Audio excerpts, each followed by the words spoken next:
दोस्तों, आपका स्वागत है आपके YouTube चैनल ज्ञानशाला में। जैसे कि हम टैट के लिए तैयारी कर रहे हैं, इसमें हमारा जो टैट है यानी कि इसमें जो हमारे टीचिंग के हमारे क्या है ये पेपर होते हैं, तो उसके लिए क्या है मोस्ट इम्पोर्टेंट क्लास है। इसमें हमारा सी टैट भी है, यू टैट भी है, हमारा यूपी टैट भी है, हमारा एस टैट भी है। उनके लिए क्या है मोस्ट इम्पोर्टेंट हमारी क्लासेस जो CDP की मैंने चला रखी है। इसमें मैंने आपको कंटेंट भी कराया है बिल्कुल बेसिक से, तो वे क्लास भी आप देख लेना। अब जो हमारे जो CDP में जो यानी कि PYQ आए हुए हैं, यानी कि जो हमारे पिछले वर्षों में क्वेश्चन आए हुए हैं, मैं आपको सोल्व करा रही हूँ।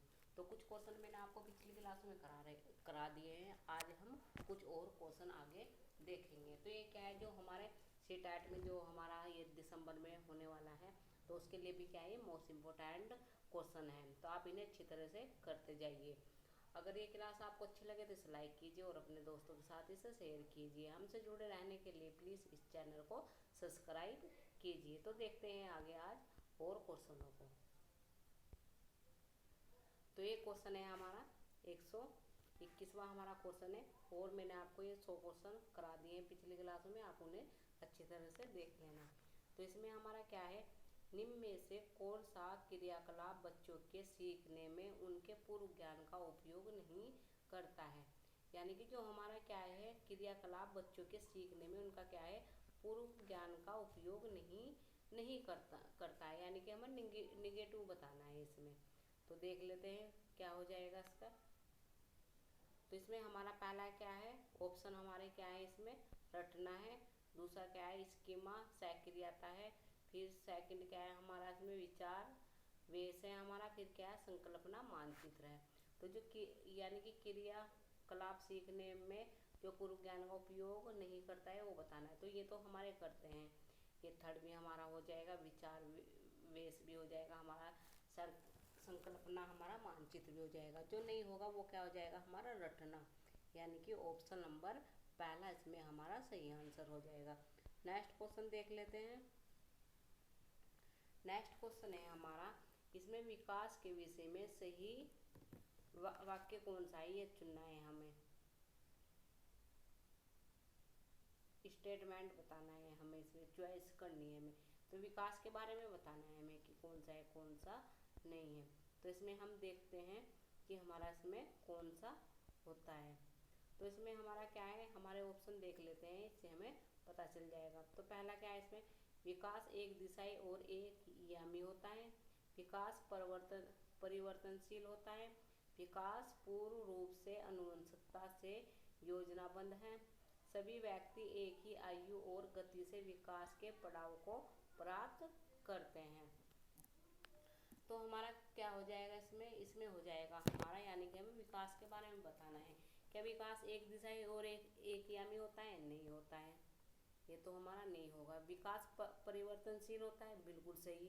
तो ऑप्शन नंबर सेकंड हमारा इसमें सही आंसर हो जाएगा। विकास के विषय में सही वाक्य क्या है कि विकास क्या है परिवर्तनशील होता है। तो ऑप्शन नंबर हमारा सेकंड इसमें सही आंसर है।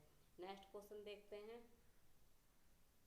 नेक्स्ट क्वेश्चन है, एक बच्चा सिर्फ मूर्त वस्तु के साथ ही समस्याओं का समाधान कर सकता है, उसकी समस्या विशेषताएं किस स्तर के अंतर्गत आती है।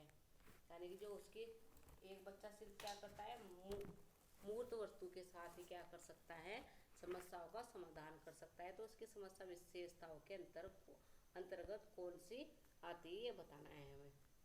तो इन्हें देख लेते हैं ऑप्शन को। पहला क्या है हमारा संवेदी गमक अवस्था, मूर्त सक्रियात्मक अवस्था, पूर्व क्रियात्मक अवस्था या औपचारिक सक्रियात्मक अवस्था। तो कौन सी आती है हमारी, इसमें आती है हमारी थर्ड वाली आ जाएगी हमारी कन्क्रीटिव वाली आ जाएगी, यानी कि मूर्त सक्रियात्मक अवस्था। तो ऑप्शन नंबर हमारा थर्ड इसमें सही आंसर हो जाएगा। इसमें क्या होता है जो मूर्त वस्तु होती है उसके साथ ही समस्याओं का समाधान बच्चा क्या करता है कर सकता है हमारा। तो ये हो जाएगी हमारी मूर्त सक्रियात्मक अवस्था। नेक्स्ट क्वेश्चन देख लेते हैं। नेक्स्ट क्वेश्चन है हमारा, इसमें हमारा नेक्स्ट क्वेश्चन इसमें हमारा नेक्स्ट क्वेश्चन है, कक्षा में सक्रियात्मक उपकारी अधिगम माहौल निर्मित करने के लिए निम्न में से क्या मदद करता है।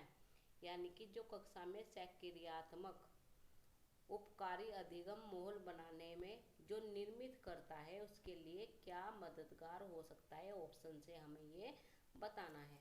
तो ऑप्शन से देख लेते हैं हम।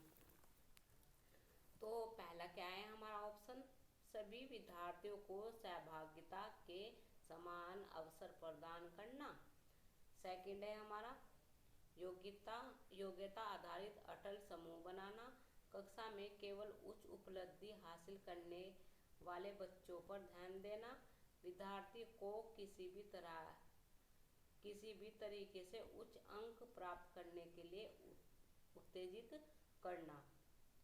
तो हमारा क्या हो जाएगा, योग्यता आधारित अटल समूह बनाना, ये भी नहीं होगा। कक्षा में केवल उच्च उपलब्धि हासिल करने वाले बच्चों पर ध्यान देना, बिल्कुल गलत है। विद्यार्थी को किसी भी तरीके से क्या करना, उच्च अंक प्राप्त करने के लिए उत्तेजित करना, ये भी गलत है। तो सही ऑप्शन क्या हो जाएगा हमारा, पहला हो जाएगा। सभी विद्यार्थियों को सहभागिता के समान क्या करना है, समान अवसर प्रदान करना है। तो ऑप्शन नंबर पहला हमारा इसमें क्या है, सही आंसर हो जाएगा। नेक्स्ट क्वेश्चन है हमारा,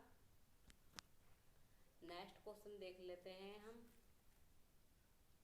तो नेक्स्ट है हमारा, निम्न में से कौन सा मानदंड निर्देशित आकलन है, ये बताना है हमें। यानी कि जो हमारे ऑप्शन है ये, तो ऑप्शन में से हमें क्या बताना है, जो मानदंड निर्देशित आकलन है वो बताना है हमें। तो ऑप्शन देखते हैं पहले, अधिगम के निम्नतम स्तर को मानक निर्धारित करने वाला परीक्षण। फिर क्या है, सत्तात्मकता को आकलन आधार मानने वाला परीक्षण। जेड स्कोर को आकलन आधार मानने वाला परीक्षण। वह परीक्षण जो विद्यार्थी को कम क्रम प्रदान करता है। तो इसमें हमारा कौन सा सही हो जाएगा, तो इसमें हमारा हो जाएगा कि जो हमारा मानदंड निर्देशित आकलन है वो क्या हो जाएगा हमारा, ऑप्शन नंबर 1, अधिगम के निम्नतम स्तर को मानक निर्धारित करने वाला परीक्षण।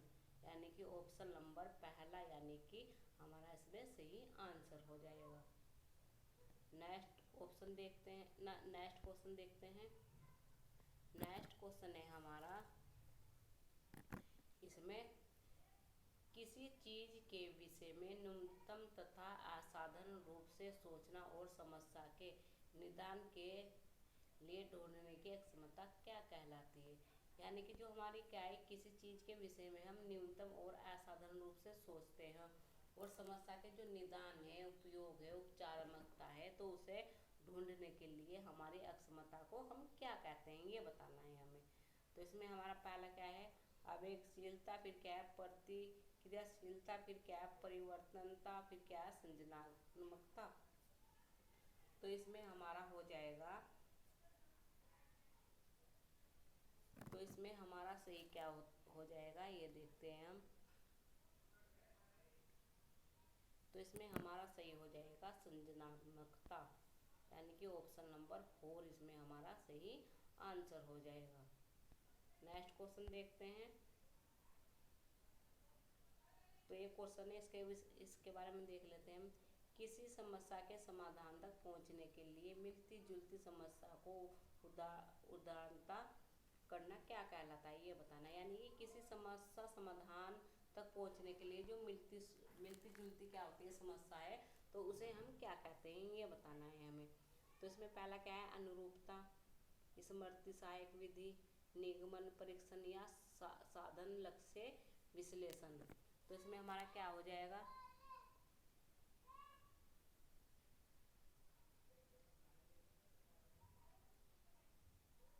तो इसमें हमारा क्या हो जाएगा, इसमें हमारा हो जाएगा वो जो हम यानी कि जो मिलती, यानी कि कोई समस्या है तो उससे मिलती जुलती समस्या को क्या कहेंगे हम, साधन लक्ष्य विश्लेषण।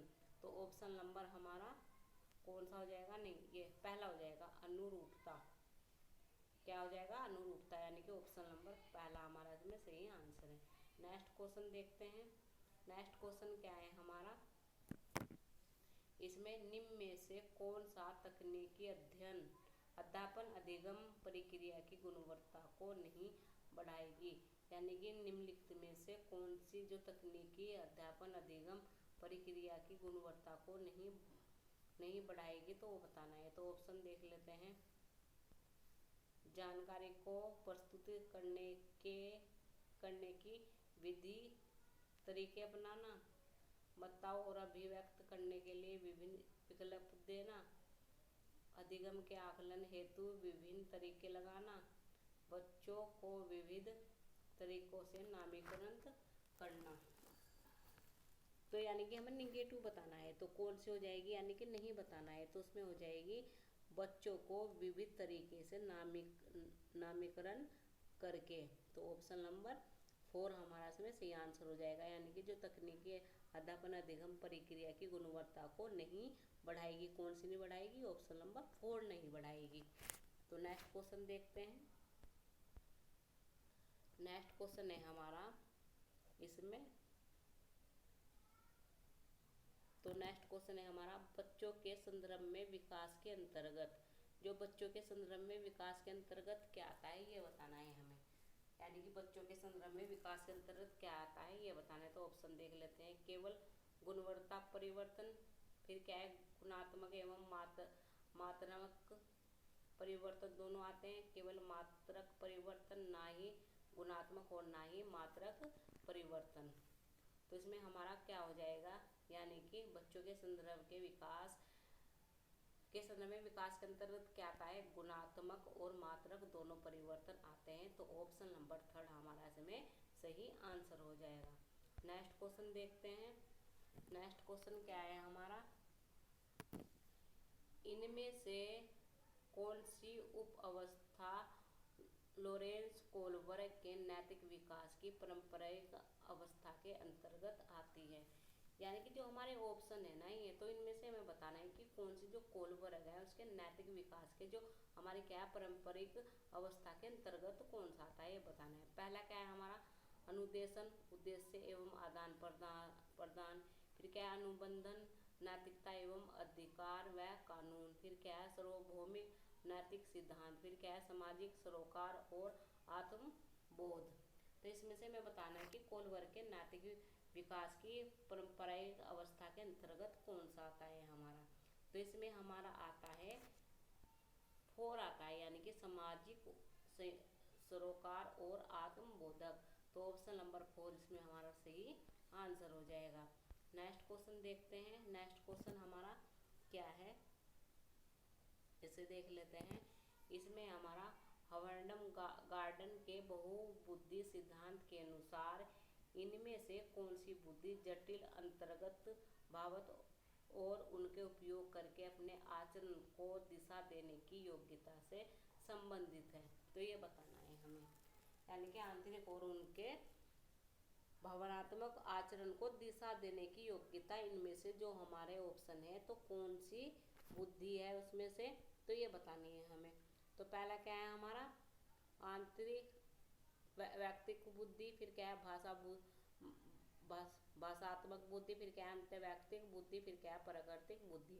तो इसमें से हो जाएगा हमारा अंतर्वैयक्तिक बुद्धि। तो ऑप्शन नंबर 2 हमारा इसमें सही आंसर हो जाएगा। नेक्स्ट क्वेश्चन देख लेते हैं। नेक्स्ट क्वेश्चन क्या है हमारा, तो इसमें है हमारा निम्न में से कौन सी विधि अधिगम के आकलन हेतु उपयुक्त है? यानी कि जो हमारी इनमें से कौन सी विधि आकलन हेतु क्या है उपयुक्त है? तो ऑप्शन में से बतानी है हमें।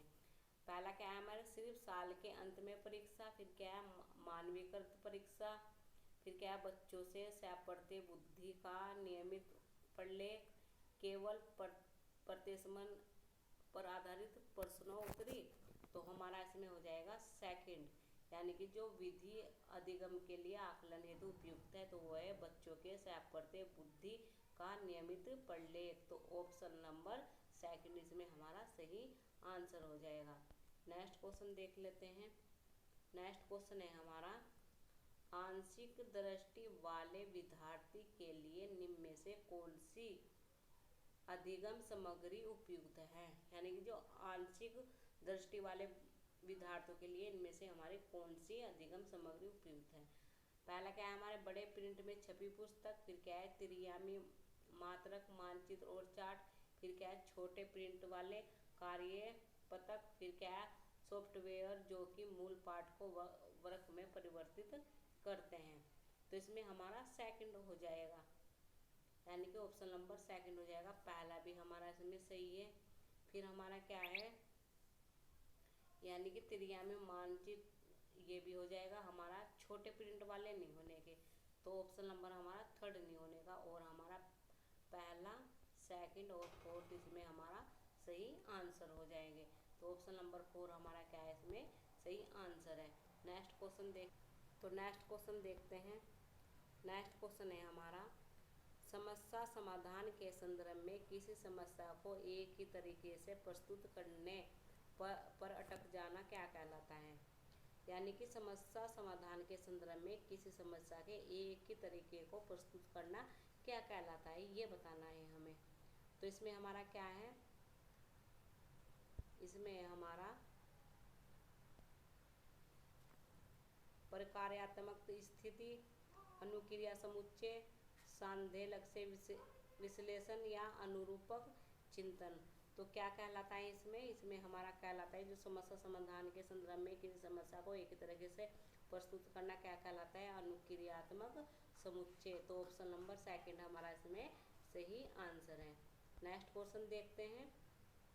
नेक्स्ट क्वेश्चन है हमारा, किसी विद्यार्थी की योजना बनाना, जांचना, मूल्यांकन करना और अपने ही अधिगम में परिवर्तन करने की क्षमता क्या कहलाती है।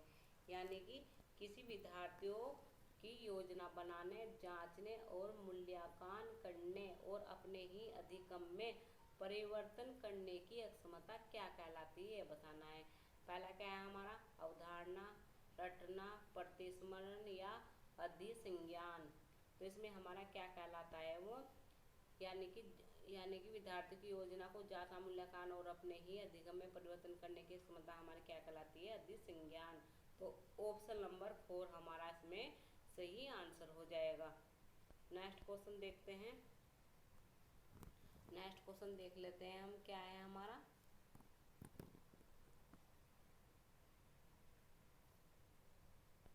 तो नेक्स्ट क्वेश्चन है हमारा, तो एक क्वेश्चन है हमारा, तो इसे देखते हैं। अनीता ने